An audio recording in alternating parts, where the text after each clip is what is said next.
So since natapos na tayo sa mga market inefficiencies and kind of PDRA ni ICT, we will discuss about the ICT entry models naman.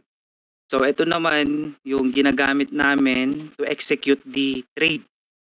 Okay, so dito yung mga common entry models na binigay ni ICT, which we have the market structure shift, unicorn model, and the CISD. So yun lang yung pinaka-common na ginagamit namin, no? So meron din yung inversion fair value gap and BPR. So nasa ibang naman yun, nasa ibang topic naman yun kasi part yun ng market inefficiencies. So dito yung entry models naman, no? Okay? So since isa lang yung topic natin na i-discuss, next session naman yung iba, okay? So here we have the market structure shift, or also known as the MSS. Refers to a reversal pattern resulting a trend shift after the short-term or long-term retracement or after the liquidity grabbing. So before na nagkaroon ng short-term or long-term retracement, nagkakaroon daw ng trend reversal. For example, meron tayong uptrend.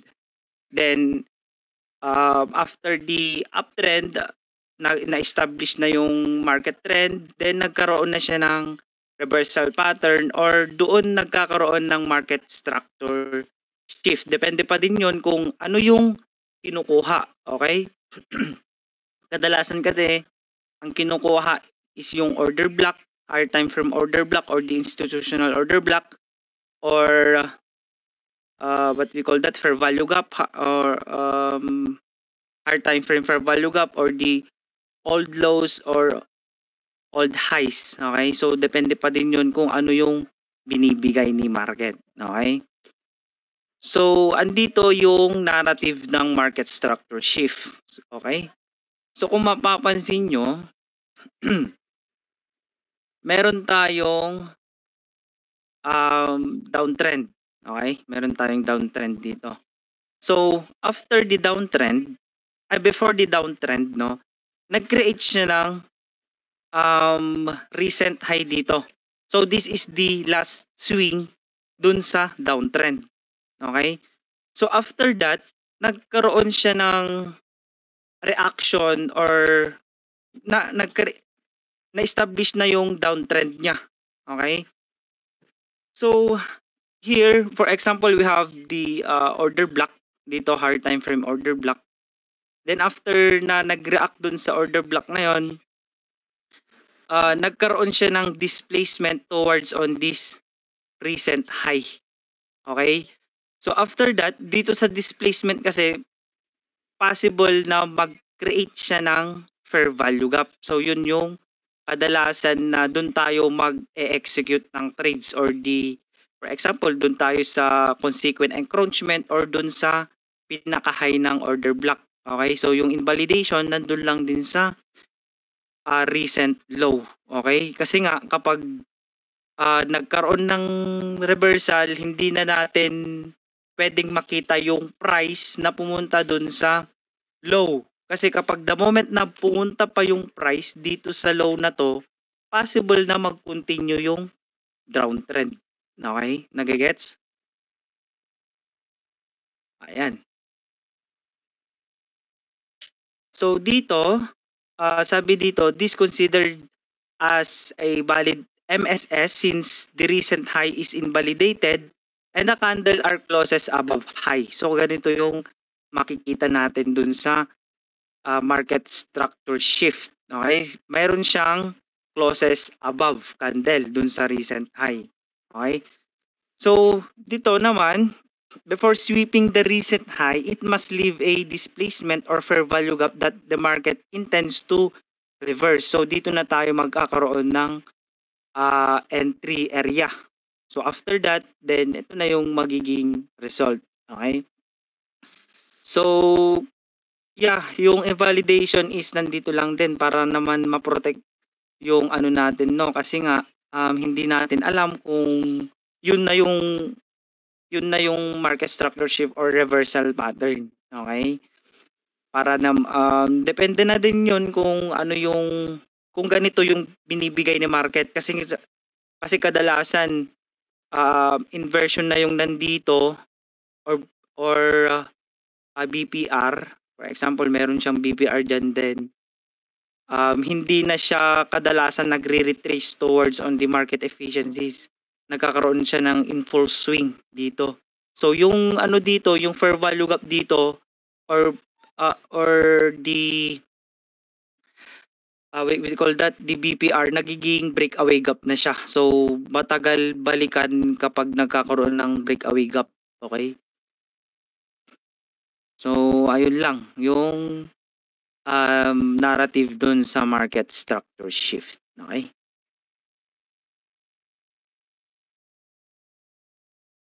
So, walang question, guys?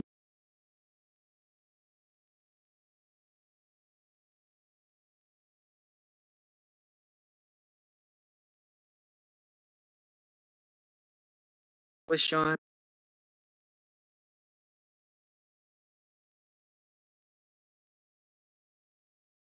Problema mo. Okay, I guess walang question, no? So, i-backtest natin yung market structure shift, okay? No? Then,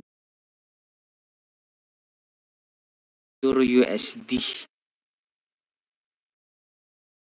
Ayan, kita na ba yung ano, kita ba yung share screen dito sa ano? Kita ba, guys? Naku, dagdagan na naman. Siguro ano yan, spot. Anyway, visible ba yung ano, yung share screen?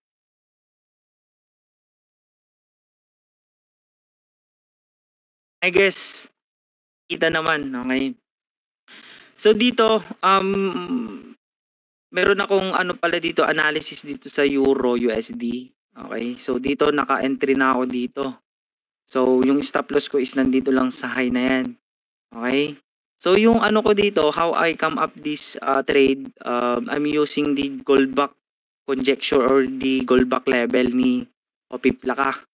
Okay, so yung GB level naman, kinonfluence ko lang dun sa ICT float or the final liquidity outflow. So kung mapapansin nyo, ano lang siya, naglalaro lang dun sa float positive 1 and positive 1.5. Okay? So kung mag-break man yung price dito sa above the 1.5, then possible na kunin yung positive 2. Pero kung hanggat hindi pa nag-trade above, then short pa yung bias ko dito. Okay? So ganun ako gumamit ng float. Okay? So ayun nga, i-backtest natin yung market structure shift kung tama ba yung pinagdadaldal natin doon. Okay? Anyway, ayun nga, daily time frame lang yung available sa trading view ko. Ayan, so hanap tayo ng magandang daano dito, retracement. Okay, ito. Medyo maganda yung ano dito eh. Start new, okay.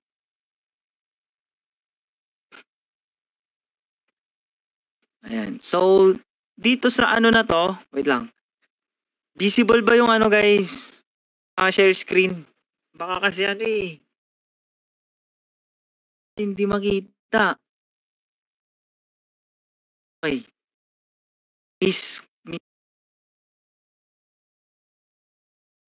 Dito sa price action na to from this low to this high, meron tayong uptrend structure, okay?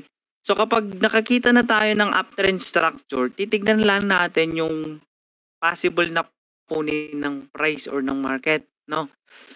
Okay, so dito since uptrend yung market dito, kung mapapansin nyo yung mga liquidity or internal range liquidity, meron tayong fair value gap dito, a bearish fair value gap or meron tayong BPR. Ayan, BPR na lang, no? So sa mga nakahabol doon o nakapanood doon sa BPR, ito, So ganito siya, ganito yung itsura ng BPR, okay? So for example, we have a BPR here on the daily time frame. BPR or the balance price range. Yan. BPR na lang. BPR daily. Okay. So meron tayong BPR dito. Okay. So meaning to say na possible na kunin yung price dito sa BPR na yan. Kasi nga uptrend tayo. So meaning to say hindi pa establish yung uptrend niya hangga't hindi pa siya nagbe-break ng recent low. Okay? Kasi dito sa uptrend na to, uptrend structure na to, ito yung last swing. Ito yung last swing, for example dito na lang. Ayan. Ito yung last swing na kung saan nagkaroon pa siya ng magkakaroon pa siya ng another high, okay? So the moment na bumagsak yung price dito, meron na siyang market structure shift. Okay? So habang hindi pa niya ginagawa yung tawag dito, yung narrative or our anticipation, uptrend pa yung market. Okay? So ipi-play natin to kung magkakaroon ba ng reaction dito or hindi. Kasi doon tayo maghahanap ng market structure shift. Okay? So ayan. Wait lang. Mabilis ba to? Okay. Pinakamabilis na yan. Ayan. Alright. So hindi pa siya nagkakaroon ng ng break below dito kung magkaroon na siya ng break below dito sa low na to, meron na tayong market structure shift, okay? So still na pa din siya, nag-uptrend pa din siya, then create siya ng another swing dito na break yung recent high. Mapapansin nyo, ayan, hanggat nag-create siya ng, ayun. So kung mapapansin nyo, no, meron na siyang reaction dun sa daily BPR natin, okay? So nasan yung possible swing na kung saan dun na magkakaroon ng market structure shift, okay? So kung mapapansin nyo dito, meron na tayong higher high and higher high dito sa dalawang to. So mapapansin nyo, itong high na to, ito yung low na kung saan nagkaroon pa siya ng another swing high. So possible na kapag yung price, itong last swing na to, possible na yung price kapag nag-trade below na dito or mag-break below the recent low natin, market structure shift na siya. Okay? So kung mapapansin nyo, nag-hold pa siya dito sa area na yan. So possible na consolidation dito, then another up pa yung gagawin niya. Okay? Pero kung the moment na mag-trade up below na siya dito sa area na yan, for example, ganito yung gagawin, then meron na tayong market structure shift. Okay? Then yung invalidation is nandito lang din sa high na yan. Okay? Depende na yun kung ganun yung gagawin ni market. Pero pag ginawa yun market, then meron na akong market bias na kung saan bearish na yung price or yung uptrend is already established na. Okay? Kasi uptrend siya from July 24, 2012 to Monday for May 2014. Okay? So matagal-tagal na uptrend yan. So meron siyang 2 years, almost 2 years. Yeah. So yun yung magiging bias ko dyan kapag nag-break below na dito. Okay? Otherwise, gagawa pa siya ng another high dito. Okay? So, i-play ko yan kung mag-break below ba or hindi. Okay? Ayan. So, kung mapapansin nyo, nagkaroon na siya ng break below. So, meaning to say na dito na ako magkakaroon ng dito na ako magkakaroon ng execution kasi nga meron na din siyang displacement. Okay? So, for example, kung makikita nyo tong fair value gap na to, Ayan, so meron tayong a several fair value gap or the liquidity void. Ayan. Alright.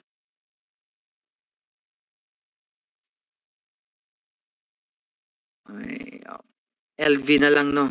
Para ano, LV. Liquidity void yan, okay? So, since meron na akong market structure shift dito or pwede din natin gamitin yung candle wick or yung body close, okay? Depende pa din yan kung ano yung gagamitin nyo. Okay? Kasi kadalasan sa akin yung body close. Madalang lang akong gumamit yung candle wick. Okay? Ayan, so since meron na akong ano dito, meron na akong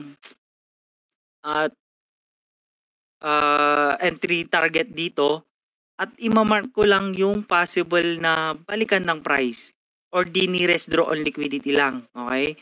So here, kung mapapansin nyo, itong apat na swing lows dito, ito yung liquidity runs. Okay? Possible na hanggang dito na lang yung price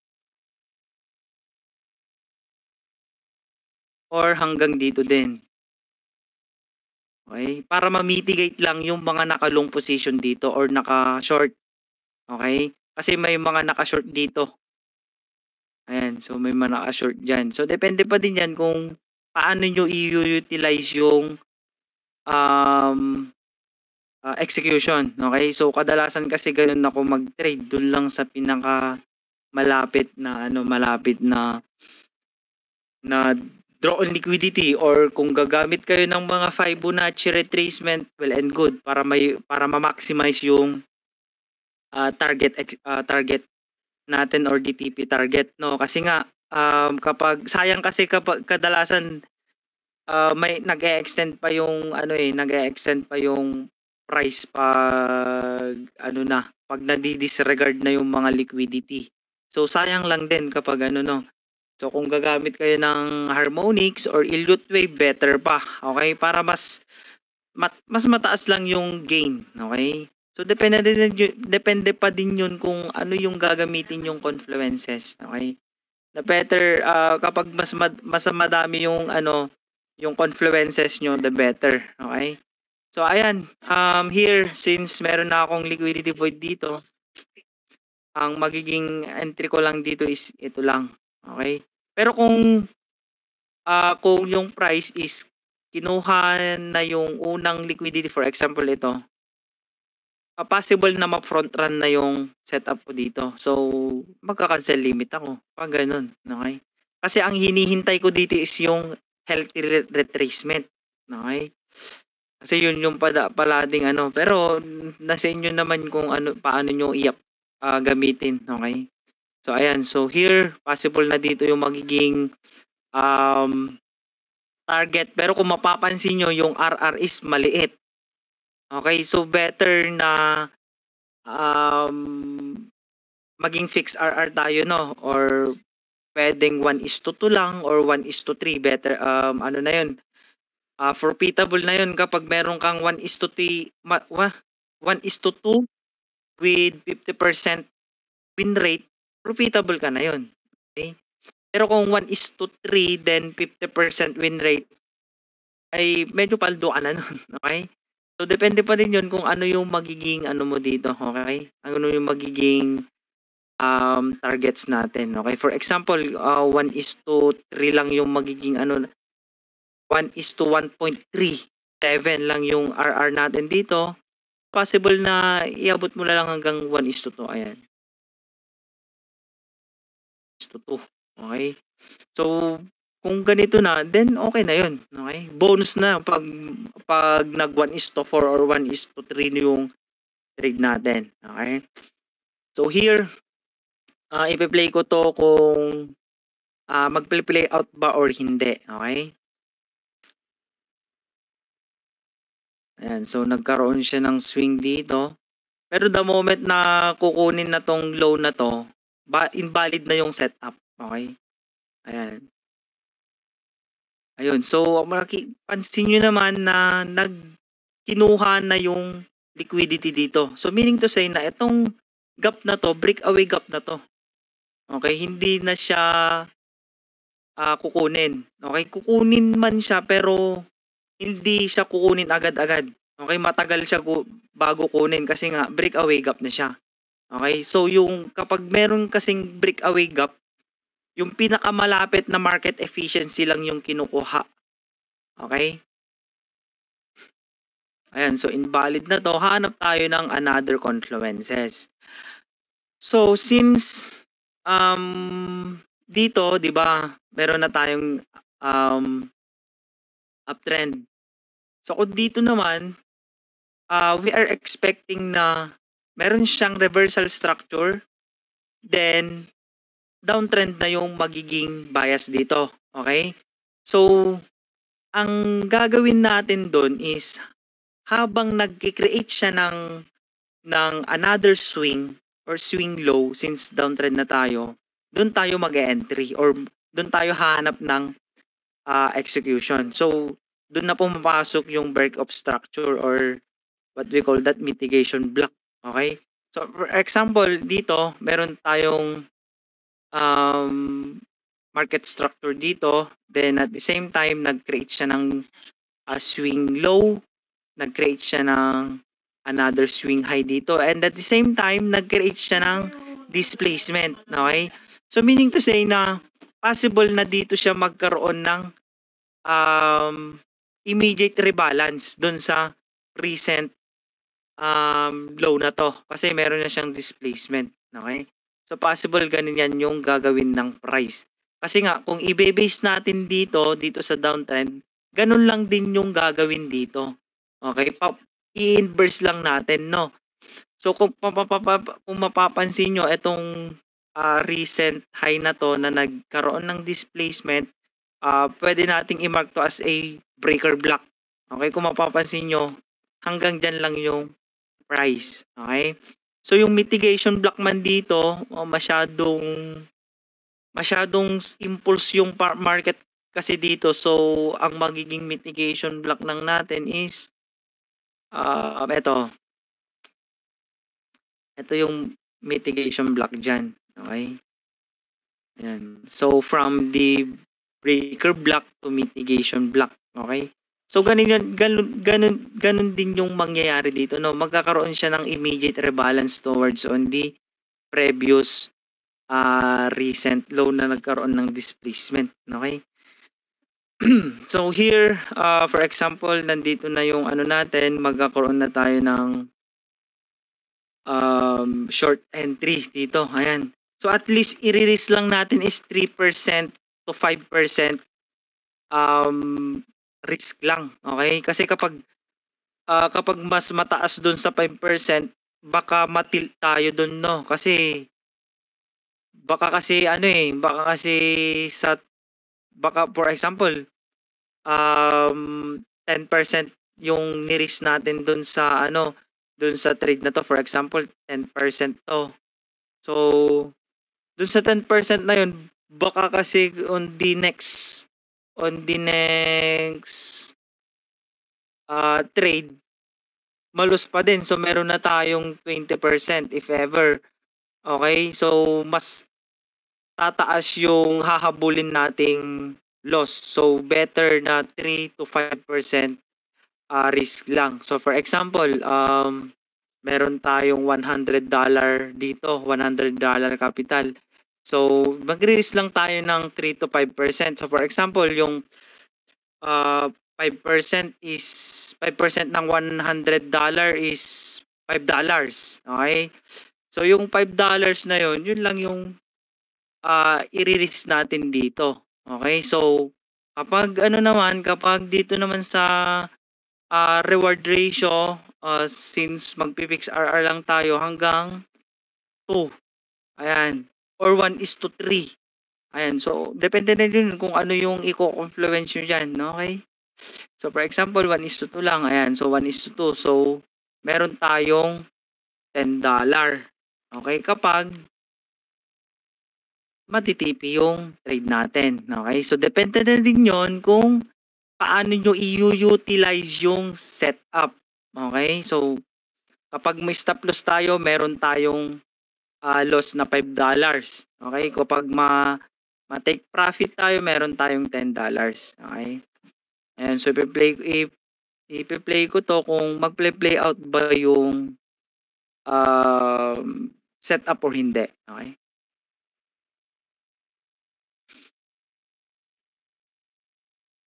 Ayan, so ayun nga, no?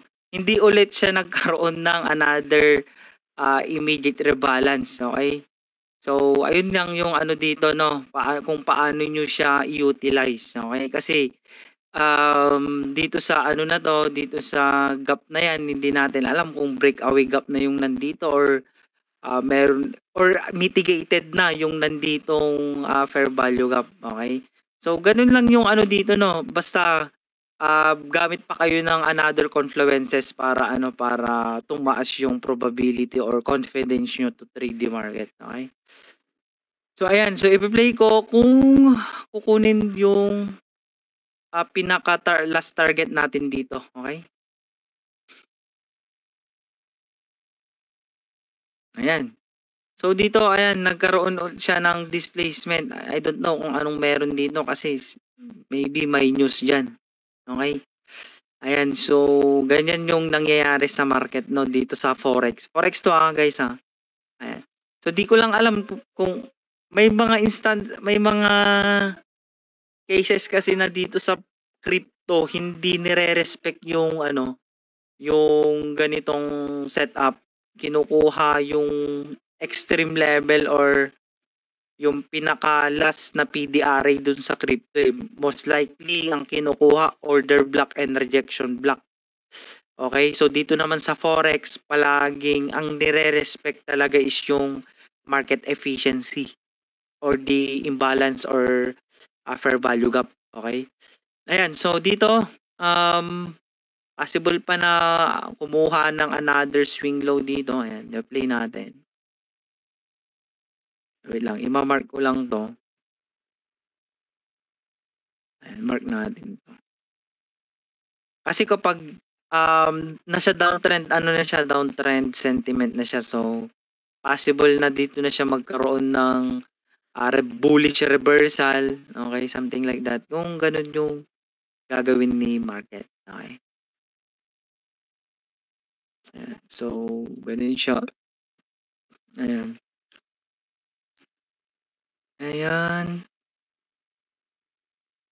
Ayan. So, nag-break ulit siya ng another swing low dito. Then, bearish pa din yung market. Okay. Ayan. Nag-displace ulit dito. Ayan. Another displacement sa recent low. So, meaning to say, kapag ganun, hindi pa establish yung market trend. Okay.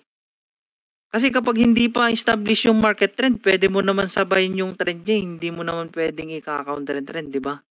Ayan, so ayan naman, nagkaroon naman siya ng displacement. Ayan. So meaning to say na hindi pa establish yung ano niya. Ayan, baka mag-create naman displacement dito.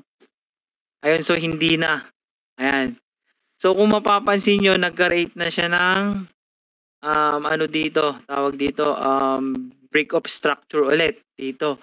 Pero yung last swing kasi ng downtrend natin is nandito siya. Okay, kasi nga yung low neto, itong dealing range na to, hindi kasi nag-sweep. Okay? So possible na ito na yung ano niya, ito yung dito siya magke-create ng displacement. Hindi kasi natin pwedeng gamitin to. Kasi hindi pa siya nagkaroon ng liquidity sweep dito. Okay? Kasi kapag nagkaroon siya ng displacement pero wala siyang liquidity sweep. Kadalasan kapag wala siyang liquidity sweep tapos nag-create siya ng displacement, possible na baka magkaroon tayo ng tawag dito, liquidity grabbing. Kasi ang kadalasan kasi na nilalagyan natin ng invalidation is nandun lang sa recent low. Okay, for example, nandyan lang yung SL natin. So, possible na bumaba pa yung price. Okay, so ipilpilin natin to kung I-play natin to kung magkakaroon ba siya ng displacement dito. Kapag nagkaroon siya ng displacement dito sa taas, so uptrend na tayo, okay? From downtrend to uptrend na yung narrative, okay? So interchange yung ganong nangyayari, no? Okay? So meaning to say, kapag nagkakaroon na ng reversal yung market trend, after the market trend, established na yung price action niya or yung market. Okay? Ayan, pa-play ko to kung ganun man yung mangyayari. Or possible na kumuha pa siya ng liquidity dito or mag-create pa siya ng another swing low. Okay? Ayan. Ayan. Mag-swing low ba? Di siya nagkaroon ng swing low. Ayan. So nag-consolidate lang dun sa dito sa high na to and this low. Okay? So consolidation na yung nangyayari pag ganyan. Ayan. Wait lang. Isa pa. Okay, hindi siya nagkaroon ng displacement. Hindi enough yung price delivery niya. Okay?